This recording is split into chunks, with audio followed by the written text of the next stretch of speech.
नमस्कार संस्कृत के प्रिय विद्यार्थियों, आप सभी का बहुत बहुत स्वागत है मैग्नेट ब्रेन्स पर। मैं पंकज तिवारी एक बार फिर आपके सामने लेकर के आया हूं वही कक्षा 11वीं शाश्वती की पुस्तक, ठीक है ना। उसका जो हमारा तृतीय पाठ चल रहा था, उसी तृतीय पाठ के अंतिम पड़ाव पर चलेंगे और हम परीक्षा से संबंधित कुछ बहुविकल्पीय प्रश्न लेकर के लिए आए हैं। इसलिए हमारे साथ बने रहिए मैग्नेट ब्रेन्स पर, जो आपके लिए देता है बिल्कुल फ्री एजुकेशन, ठीक है ना। चलिए आगे चलते हैं, हम देखते हैं कि परीक्षा से उपयोगी हमारे प्रश्न क्या बनने वाले हैं। परीक्षा संबंधी हमारे जो बहु प्रश्न आते हैं उन पर हमें कैसे ध्यान करना है और कैसे हमको उनको हल करना है। पूरा पाठ अध्ययन करने के बाद हमें प्रश्नों पर ऐसा अपना एक वर्चस्व जमाना चाहिए जिससे कि परीक्षा में हमें कोई परेशानी ना जाए। इसीलिए पूरा प्रश्न पत्र के बाद, पूरा पाठ के बाद हम क्या करते हैं, एक आपको परीक्षा उपयोगी प्रश्न और आपको बहुविकल्पीय प्रश्नों का संग्रह करके लाते हैं, ठीक है ना। इसीलिए हमको प्रश्नों को देखना है, समझना है, प्रश्नों को हल कैसे करना है ये भी हमें सीखना है, ठीक है ना। पाठ पढ़ लेते हैं तो प्रश्न हमसे बन तो जाते हैं बहुत अच्छे से। कभी कभी ऐसा होता है कि बहुत सारे प्रश्न हम नहीं कर पाते हैं, जिनको हमें समझना होता है कि इस प्रश्न ये बन क्यों नहीं रहा है, तो उसको हल करने के लिए हमें क्या करना चाहिए। चलिए देखते हैं परीक्षा उपयोगी प्रश्नाह, ठीक है ना। बहुत सारे प्रश्न हैं, इसीलिए प्रश्नाह बहुवचन लगा हुआ है। पहली बात, आपको कारक बहुत अच्छे से पढ़ने पड़ेंगे। कारकों का आपको पता होना चाहिए और धातु रूप और शब्द रूपों का पता होना चाहिए, जिससे कि आप 60 से 70% अर्थ आप अपने आप निकाल सकते हो। जब अर्थ निकाल पाएंगे तो साधारणतः आप सारे प्रश्नों को क्या कर ले जाएंगे, हल कर ले जाएंगे। चलिए पहला प्रश्न ही हमारा क्या कहता है, जातक कथा। जातक कथा मूलतः कस्याम भाषायाम सन्ति। जो जातक हमारे आर्य सूर्य जी की जातक कथा है, ठीक है ना। हमने आपको पाठ पढ़ाया था, पाठ में आपको पता चलना चाहिए, ये पता होना चाहिए कि आर्य सूर्य इसके लेखक हैं जातक कथा के। जो जातक माला नाम की एक हमारा ग्रंथ है, कथा ग्रंथ है, उसके लेखक आर्य सूर्य जी हैं। उन्होंने कितने, उसमें कुल 15 जातक हैं, जिसमें 15वें जातक का एक संक्षिप्त वर्णन हम लोगों ने तृतीय पाठ में पढ़ा है, जिसका नाम था परोपकाराय सताम विभूतयः, ठीक है ना। तो उसी पर चर्चा हो रही है। उन्होंने कहा कि जातक कथा मूलतः कस्याम भाषायाः सन्ति, ठीक है ना। जातक कथा मूलतः माने मूल रूप से, कस्याम माने किस भाषा, याम माने की, भाषायाम षष्ठी का बहुवचन लगा है, इसीलिए यहां पर क्या है हमारा, भाषा की, संति माने है। जातक कथा हमारी मूलतः किस भाषा की है। अब कस्याम यहां क्यों लगा, ये किम के रूप चले हैं। किसके रूप चले हैं, किम। अच्छा, आप लोग याद रखना कि सर्वनाम रूप भी आपको तैयार करने होंगे, और जी हमारे जब रूप चलेंगे तो कह कम कैन ऐसे चलेंगे, किम के रूप। याद रखना किम माने क्या होता है, क्या। किम मतलब क्या, ठीक। तो कह प्रथमा विभक्ति, कह कम कैन कस्मई, कह कम कैन कस्मई, कस्मई कस्मात, कह कम कैन कस्मई कस्मात कस्य, क्या बना, कस्य कस्मिन, कस्मिन। अब यहां पर एक बात याद रख लेना कि यहां कस आया है कितना, षष्ठी विभक्ति में, ठीक है ना। षष्ठी विभक्ति में कस आया है, तो षष्ठी विभक्ति बहुवचन में क्या बनेगा, कस्याम बनेगा। क्या बनेगा, कस्याम। अब पूछो कि ये बहुवचन का क्यों लगाया है, यहां बनेगा कस्यो। क्या बनेगा, कस्यो। ये हमारा एक वचन का, ये हमारा द्विवचन का, ये हमारा बहुवचन का है। ये बहुवचन का क्यों लगा, क्योंकि भाषायाम यहां पर बहुवचन है और यहां पर बहुवचन है, इसलिए प्रश्नवाचक चिन्ह भी हमारा क्या होगा, प्रश्न इसी से बन रहा है ना, किम, क्या से, ठीक है ना। तो यहां पर किस, क्या का अर्थ किस में बदल जाएगा, क्योंकि रूप के विभक्ति के आधार पर, किस की भाषा संति, ठीक है ना। किस भाषा की है हमारी क्या, जातक कथा, ठीक। तो उसी के आधार पर याद रख लेना कि जैसी हमारी विभक्ति क्रियाएं होंगी उसी प्रकार से प्रश्नवाचक हमारा शब्द होता है, ठीक। अब उन्होंने कहा जातक कथा मूलतः पाली भाषायाम संति। मूलतः जातक कथा की जितनी भी हमारी जातक कथाएं हैं वो किसमें है, किसमें है, पाली भाषा में लिखी गई हैं। ये हमारे पाठ परिचय में दिया भी हुआ है, परोपकाराय सताम विभूतिया में पाठ परिचय में लिखा हुआ है कि क्या है, जितनी भी कथाएं हैं वो हमारी पाली भाषा में हैं। चलिए प्रश्न नंबर दूसरे पर चलते हैं। आप लोग याद रखना कि इसमें जो समस्त हमारी विभक्तियां प्रयोग होने वाली, अच्छा यहां संति लगा हुआ है तो संति का मतलब भी बहुवचन से है, ठीक है ना। अस्ति होता तो है, अस्ति होता तो है, ठीक है ना, और संति है मतलब हैं, किस भाषा में हैं, जातक कथाएं किस भाषा में हैं, और हैं लग गया मतलब देखो है और हैं बिंदु लग गया है तो बहुवचनांत पद है, इसलिए संति लगा हुआ है, ठीक है ना। चले हम आगे, परोपकाराय चतुर्थी विभक्ति लगी है, परोपकार के लिए सताम सज्जनों की विभूतियाः, ठीक है ना, सताम विभूतियाः पाठः, परोपकाराय सताम विभूतिया जो हमारे पाठ का नाम है, उस पाठ कस्य जातकस्य संक्षेपः वर्तते। ये जो हमारा परोपकाराय सताम विभूतिया नामक पाठ है वो कस्य किस जातक अर्थात किस जातक का संक्षेप रूप में वर्णन किया गया है, ठीक है ना।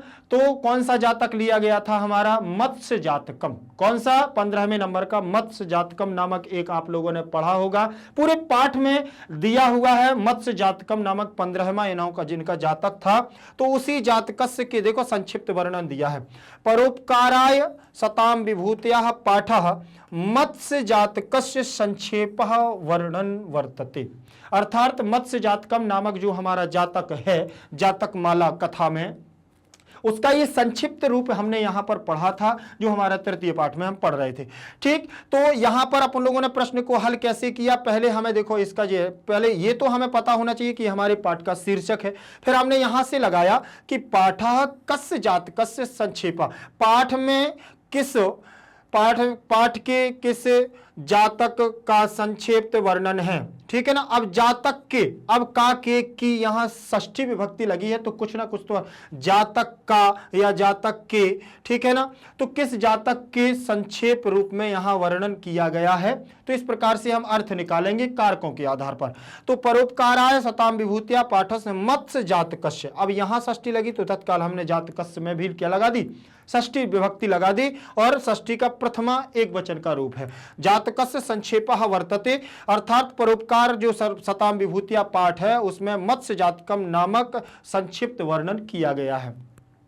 आगे देखेंगे, बोधिसत्वस्य जीवनम कीदृशम अस्ति, बोधिसत्व का जो हमारा जीवन था, बोधिसत्व का जीवन कैसा, कीदृशः अस्ति, कैसा कैसा था, कैसा है, ठीक है ना। तो बोधिसत्वस्य, बोधिसत्व का जीवनम माने जीवन, अलौकिक आदर्श च अस्ति, अलौकिक और आदर्श है, अलौकिक आदर्श से निहित है, अर्थात जिसको अपन लोक से संबंधित नहीं कह सकते, उनके आदर्शों को वशीभूत कर सकते, उनका एक जीवन एक अलग ही था, दूसरों के लिए परोपकार के लिए था, वो स्वयं के लिए तो अपना जीना दुश्वार समझते थे, वह तो क्या है केवल दूसरों के लिए परोपकार के लिए ही क्या करते थे, समझते थे। चलिए आगे देखते हैं हम, इसमें देख लें बोधिसत्व में भी षष्ठी विभक्ति लगी हुई है, ठीक, और अस्ति माने है और की दृश्यम माने कैसे, ठीक। तो चलें उनका जीवन कैसा या कैसे, और जीवनम माने जीवन, ठीक है ना। तो आगे चलेंगे हम, आगे देखेंगे, ये हमारे 3 प्रश्न हो गए हैं, 3 प्रश्नों के बाद हम चलते हैं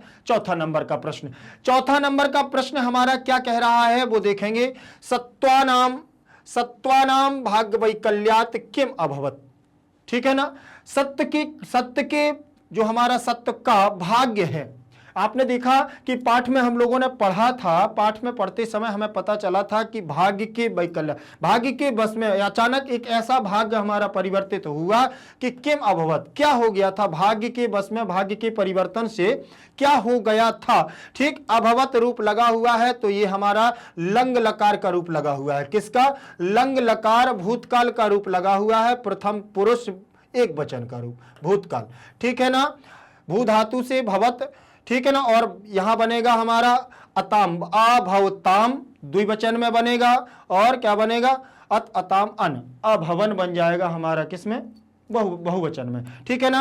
अभवत अभवताम अभवन हमारे रूप चलेंगे किसमें, भूतकाल में। तो ये हमें याद रखना है, यहां पर पंचमी विभक्ति भाग्य वैकल्यात, भाग्य के वैकल्यात, वैकल्य से, ठीक है, भाग्य के परिवर्तन से क्या हो गया था, सत्वानाम, अब यहां था क्यों, क्योंकि भूतकाल की बात चल रही इसलिए था यहां निकलेगा, सत्वानाम भाग्य वैकल्यात, सत्य के भाग्य के भाग्य से प्रमादाच देवो सम्यक न वर्षा, अर्थात भगवान ने क्या नहीं किया, सम्यक रूप से वर्षा नहीं की। लोगों के भाग्य के बस के, भाग्य के कारण, कुछ अनर्थ होने के कारण, कुछ परंपराएं ऐसी घटित हो गई होंगी, कुछ ना कुछ लोगों के द्वारा ऐसा गलत हुआ होगा कि जिससे देव देवता लोग क्या हो गए थे, प्रमाद हो गए थे, नाराज हो गए थे, और उन्होंने क्या है, सम्यक रूप माने अच्छे प्रकार से वर्षा नहीं की थी। यही हुआ था ना, भाग्य के बल से, भाग्य के बल से, भाग्य के बल से क्या हो गया था, वहां वर्षा उस वर्ष नहीं हुई, और अच्छे से जब वर्षा नहीं हुई तो सब कुछ क्या है, त्राहिमाम हो गया। चले आगे देखेंगे। अब यहां भाग्य वैकल्यात में भी वही देखिए, ऊपर पंचमी लगी, यहां पंचमी लगी, प्रमादच्च, ठीक है ना, प्रमाद धनच्च देवो सम्यक न बवर्ष, बवर्ष माने वर्षा, बवर्ष मतलब वर्षा, और ना माने नहीं हुई, ठीक है ना। अब जल अभावात, जल अभावात, जलाभाव, यहां दीर्घ संधि में, जल अभावात, जल की कमी, जल की कमी से, अब पंचमी लगी हुई है तो जल की कमी से हो जाएगा। अब यहां देखिए रूप तो सीखने पड़ेंगे, रूप मतलब रामात, वैसे जल अभावात वात, ठीक है ना, जल की कमी से, जल के अभाव से, तत्र स्थिता, वहां स्थित, कहां, जहां पर बोधिसत्व थे, अर्थात जिस तालाब के किनारे थे जहां पर बोधिसत्व स्थित रहते थे, वहीं की बात आ रही है कि जल की कमी के कारण, जल की कमी से तत्र स्थित, वहां स्थित मीनाह कथम संजाता, मछलियां बहुवचन लगी हैं, मीनाह, बहुत सारी मछलियों की बात चली, मीनाह कथम संजाता, कैसे कैसे क्या हो गई थी, उनको क्या हो गया था मछलियों को, तो ये सारी चीजें उन्होंने बताया कि मछलियां किस अवस्था में पहुंच गई थी जल के अभाव से। तो जलाभावात अर्थात जल की कमी के कारण, तत्र स्थित, वहां स्थित, मीनाह माने मछलियां, मीनाह मतलब मछलियां, मृत प्रायः युव संजाता, कैसे चली गई थी मछलियां, मृत, ऐसा लग रहा था कि अब तो क्या है, संपूर्ण मछलियां हमारी क्या है, मृत अवस्था में चली जाएंगी। तो साधारण अगर देखा जाए कि हम अगर इनको देखें तो इनको, उन्होंने मछलियां का, पानी का, जल का अभाव हुआ, और जल के अभाव के कारण मछलियां हमारी, बोधिसत्व देख रहे, बोधिसत्व ने देखा कि अब मछलियों का यहां जीवित रहना क्या है, संभव नहीं है, क्योंकि जल का अभाव इतना हो गया है कि दिन पे दिन क्या हो रहा है, सराह सूख रहा है, तालाब सूख रहा है। सह महात्मनः तेसाम, सह माने वह, महात्मना, महात्मना जो महात्मा शब्द आया है वो बोधिसत्व के लिए आया, किसके लिए, बोधिसत्व अर्थात महात्मा बुद्ध के लिए आया हुआ है। तेसाम मीना नाम, उन मछलियों के लिए, किसके लिए, उन मछलियों के लिए, मीना नाम लगा है तो बहुत सारी मछली, ठीक है ना, षष्ठी विभक्ति का बहुवचन, उन महात्मा, वह महात्मा उन मछलियों की रक्षणोपायम, रक्षण उपायम, रक्षणोपाय लिखा हुआ है तो चतुर्थी आया है, रक्षा के हितार्थ के लिए, ठीक है ना, के लिए का चिन्ह लगेगा तो चतुर्थी विभक्ति बनेगी कारक में, ठीक है ना, और जब के लिए का चिन्ह बनेगा तो चतुर्थी हमारी रक्षणोपायम में बनेगा, रक्षा के उपाय के लिए, किम अमन्यत, उन्होंने क्या कुछ ना कुछ उपाय ढूंढा, ठीक है ना, क्या उपाय ढूंढा, इस पर उन्होंने चर्चा की। सा महात्मा तेसाम मीना नाम, उन मछलियों के रक्षणोपायम, उन मछलियों की रक्षा के लिए, स्वकीय सत्य तपोबलम में वो अमन्यत, अर्थात अपने स्वयं के द्वारा जो सत्य तपोबल के द्वारा उन्होंने क्या प्राप्त किया था, उस तपोबल के कारण ही उन्होंने अपना एक मार्ग, एक मात्र मार्ग दर्शाया कि अब तो सत्य और तपोबल के कारण ही हम क्या कर सकते हैं, मछलियों को बचा सकते हैं, ठीक है ना। तो ये हमारे कितने प्रश्न हुए यहां पर। अब हम धीरे धीरे देखिए परीक्षा से उपयोगी जो प्रश्न हमारे बन रहे हैं उनको हमने अलग से इनको लिख करके दिया है कि ताकि आप इनको प्रश्नों को करें, कहीं से भी कोई प्रश्न अगर आता है तो हम उनको क्या कर सकते हैं, सॉल्व कर सकते हैं। चलें आगे देखेंगे हम 6 प्रश्नों के बाद हमारा अगला प्रश्न होगा 7वां, ठीक है ना। सत्वैहि गुणैहि, सत्वैहि गुणैहि, जो हमारे सत्व रूपी हमारे जो गुण थे, तो गुणैहि माने गुण के द्वारा, सत्य रूपी गुण के द्वारा, तृतीया विभक्ति का बहुवचन लगा हुआ है, ठीक है ना। तृतीया विभक्ति जैसे रामई ही बनता है वैसे ही हमारा बनेगा गुणैहि, तो सत्य के गुण के द्वारा, हमारा अर्थ क्या निकलेगा, के द्वारा, तो सत्य के गुण के द्वारा परिपूर्णम, परिपूर्णम आचरणम कान अपि वशीकर्तुम शक्यते, ठीक है ना। उन्होंने सत्य के द्वारा, सत्य के गुण के द्वारा परिपूर्ण आचरण, पूरा आचरण अपना क्या कर दिया, सिद्ध कर, कैसे अपि, कैसे भी, वशीकर्तुम शक्यते, उन्होंने कैसे भी क्या करके, कुछ ना कुछ करके क्या कर लिया, एक अपने बस में कर लिया और निश्चित बोले कि अब तो क्या है, अब हम निश्चित ही जल की वृष्टि करवाएंगे, ऐसा मन में सोच रहे हैं, विचार कर रहे हैं। सत्वई गुणई परिपूर्णम आचरणम देवान आपी वसी कर तुम शक्य थे, देवताओं को उन्होंने कर लिया क्या, देवताओं। अब यहां रामान बनता है, देख लीजिए आप, अगर आप लोगों ने रूप पढ़े होंगे तो आप समझ जाएंगे। जैसे द्वितीय विभक्ति बहुवचन में रामान बनता है और द्वितीय विभक्ति का चिन्ह होता है को, ठीक, तो यहां बन गया है देवान, और जब देवान बन गया है तो देवताओं को, ठीक है ना, बहुवचन निकला है तो बहुत सारे देवताओं को क्या कर लिया, देवताओं को भी बस कर तुम शक्यते, बस करने में। सत्य एक ऐसा गुण है कि सत्य के द्वारा हम देवताओं को भी अपने बस में क्या कर सकते हैं, बस में कर सकते हैं, ठीक है ना। तो उन्होंने कहा कि सत्य के कारण, सत्य के द्वारा परिपूर्ण आचरण से उन्होंने किसको अपने बस में कर लिया था, तो बोले देवानाम, मतलब देवताओं को अपने बस में कर लिया था।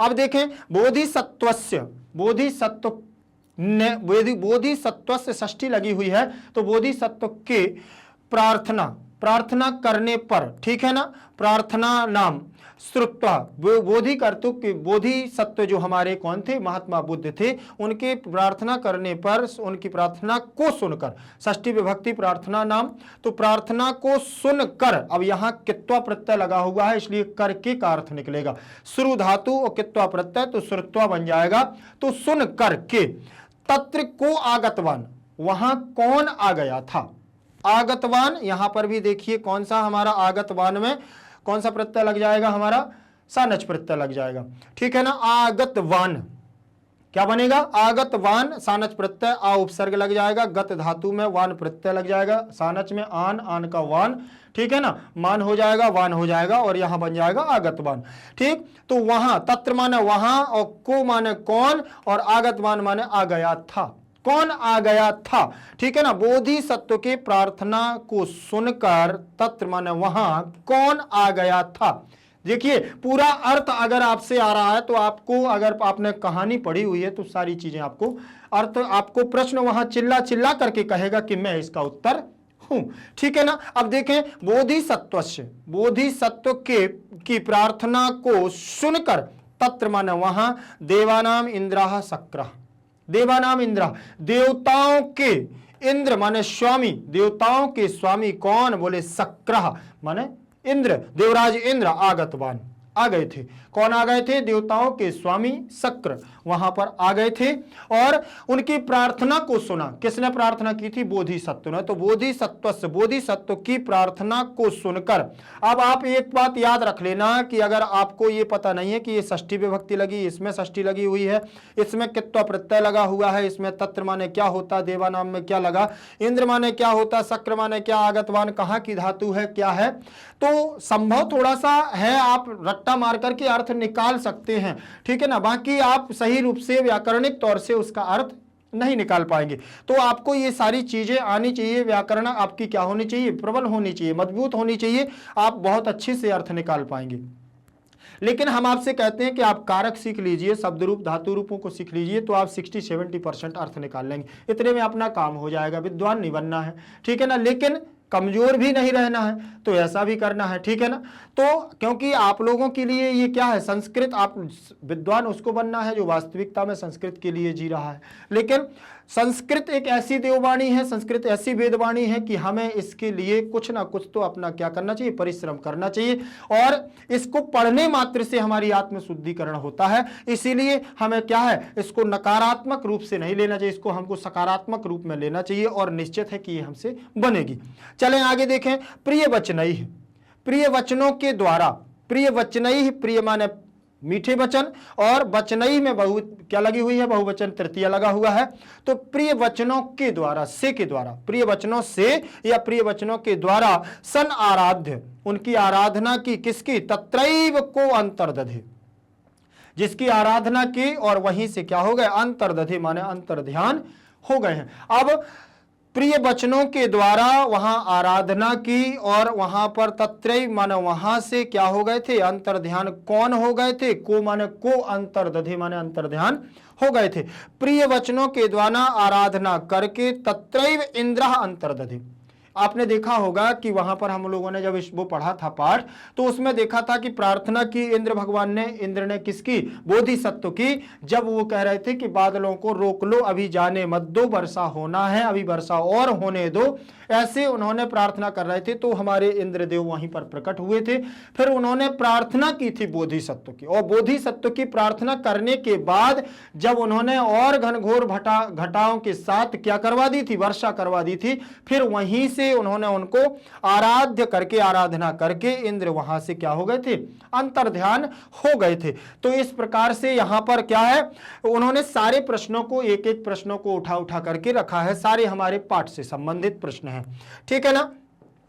आगे देखते हैं हम, आगे उन्होंने क्या देखा है अगले प्रश्न में। ये हमारे क्या 10वां प्रश्न आ गया। कौन सा आ गया है? 10वां प्रश्न आया है, केसाम इह एव कल्याणाः अभिप्रायाः वृद्धिम आपनुवन्ति। ठीक, किसके, कैसे, आज किसके कारण यह एव कल्याण, मतलब इसका कल्याण हो जाए, अभिप्रायः वृद्धिम आपनुवन्ति, और क्या अभिप्राय है कि उसकी वृद्धि आपनुवन्ति प्राप्त हो जाए, आप प्राप्त हो जाए। तो शीलवताम इह एव कल्याण अभिप्राय वृद्धिम आपनुवन्ति। शीलवताम, अच्छा गुण अगर आपके पास है तो यह माने इस लोक में भी आपका कल्याण होगा, और अभिप्राय वृद्धिम आपनुवन्ति, और उस लोक में भी आप क्या है? कल्याणकारी होंगे। अगर आपके पास क्या है? शीलवान गुण है, आप अच्छे आदर्शों से बंधे हुए हैं तो, ठीक है ना। शीलवताम विषाद दैन्य वशगम, विषाद दैन्य वशगम माने विपद, विषाद माने बहुत कष्टकारी, दैन्य वशगम, और मीन कुलम वेक्ष कह चिंताम आप दे दे, चिंताम आपे दे, अर्थात बहुत विकराल समस्या आ जाने पर मछलियों के कुल के बारे में कौन चिंता कर रहा था? कौन, किसको चिंता थी? तो विशद दैन्य वशगम मीन कुलक्षेमम बोधिसत्वम, कौन चिंता कर रहा था? पूरे पाठ में किसी और ने तो चिंता की नहीं, चिंता तो कर रहे थे मछलियों की। मछलियों की चिंता कौन कर रहे थे? बुद्ध कर रहे थे। तो बोधिसत्वः करुणायमानः चिंताम आपपेदे, अर्थात बोधिसत्व करुणा में डूब करके, करुणा में लीन होकर के, बहुत करुणापूर्ण तरीके से क्या कर रहे थे? मछलियों के बारे में, मछलियों की चिंता कर रहे थे कि अब हम इनको बचाएं कैसे। अब तो ये क्या है?